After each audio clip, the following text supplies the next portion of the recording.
Sara! Sara! Are you ready to go? I spun around in an exasperated circle, watching the skirt of my new dress flare out. Papa, how can you ask that? I've been ready for hours, I told him. Hours? He raised a dubious eyebrow. I nodded. Yes, hours. Can we go now? In a moment, when your mother is ready. Where's your coat and hat? Asked Papa. I groaned dramatically. It's spring, Papa. I don't need my coat and hat. Papa put on his own coat and hat, then folded his arms across his chest. My dear girl, I am a man of science. The calendar may say it is spring, but look outside and you'll see that the trees are telling a different story. The trees say I'm fine without my coat and hat, I informed him. Your mother says otherwise, and that's final, said Maman, joining us in the front hall.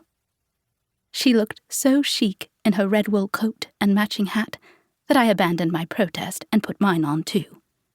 Fine. Can we go now? I asked, twirling again for her to admire me. She kissed me on the head, and we set off for the market, the three of us arm in arm. This was our family tradition on weekend mornings. We would go for a brisk walk together and do our grocery shopping.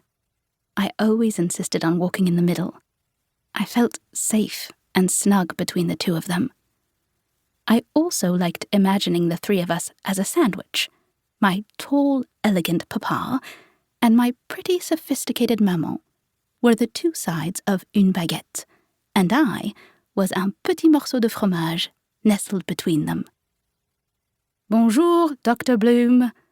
Bonjour, Madame Bloom, our friends and neighbours would call out as we passed them in the streets. I liked noticing the way the people in our town looked at us. That's Dr. Bloom, I would imagine them telling visitors. He's an extremely talented surgeon, and his wife is brilliant as well. She teaches at the university, and she was one of the first women in our village to graduate with an advanced degree in mathematics. Aren't they a handsome couple? That's their daughter, Sara, a lovely child. She plays piano and has many friends and... Sara! I looked up, flustered. Maman gave me a bemused smile and wagged her finger. Were you daydreaming again? No, well, maybe, I admitted. It's not a crime, Papa assured me. If anything, it is a sign of intellect. You have a curious mind, Sara, just like your mother.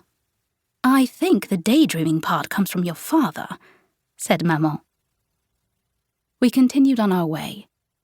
As we did, Papa quietly took my right hand. Soon, Maman slipped her hand into my left. I watched, hopefully, for a knowing glance to pass across my parents' faces. Sure enough. 1, 2, 3, they called, swinging my arms rhythmically before lifting me off my feet. I hopped at just the right moment to take flight, springing into the air. Maman laughed. You're getting too big for this, Sara, she chided me. Never, I protested, smiling back. I knew there was some truth in what she said.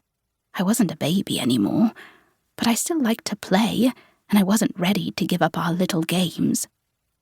I snatched a loaf of bread from her market basket and dashed off with it, holding the baguette aloft and hoping for a chase.